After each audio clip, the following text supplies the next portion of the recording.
Here from BeFit Physio. Today I'm going to demonstrate the hip thrust machine that we now have here at BeFit Physio Double Bay, and that you might be able to use at one of your own gyms should you have access to a piece of equipment like this. What's really good about this kind of piece of equipment is that it's pretty much all set up ready to go for you, as opposed to setting up barbell, plates, box, so on and so forth. So it's a really efficient way to try and get the same benefits from a barbell hip thrust. It's also taking the technical element out of it, because it's all in a predetermined pathway in terms of the movement.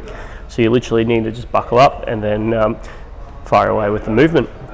So I'm going to demonstrate to you now sort of some technique and variations that we like to use for the hip thrust machine. So first off, the setup, what you're going to need to do is have your hips as low down as possible on the incline bench. Then what you're going to do is you're going to grab, and this will depend slightly on the type of hip thrust machine that you have access to. You're going to grab what I call the seat belt, which is essentially the hip thrust padding, and it works like a belt. One over the other.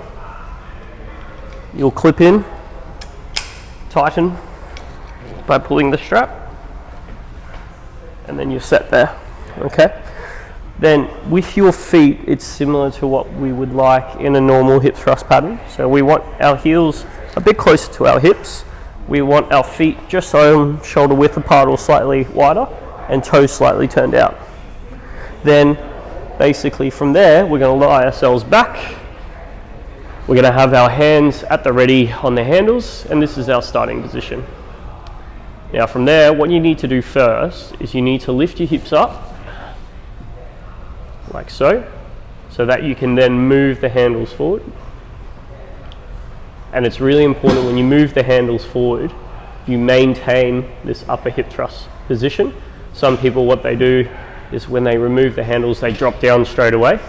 So you've got to really make sure you stay up, move the handles forward, and then you can begin your hip thrusts. You might want to tweak your foot position slightly, down and up. Now, what's nice about this machine is that you can get some really good range of motion, driving all the way down, all the way up. And then when you're done, you drive up, stay up, pull the handles in towards you, drop down. And then just simply unclip and stand up. Now, in terms of variations, you can play around with different feet positioning. So a narrower stance, a wider stance, you can bring your feet closer to your hips or further away from your hips. And you can also play around with different tempos. You can do half reps, pulses. There's a lot that you can do with the hip thrust machine, so it's really good in terms of its versatility as well as its ease of setup. So give that a go.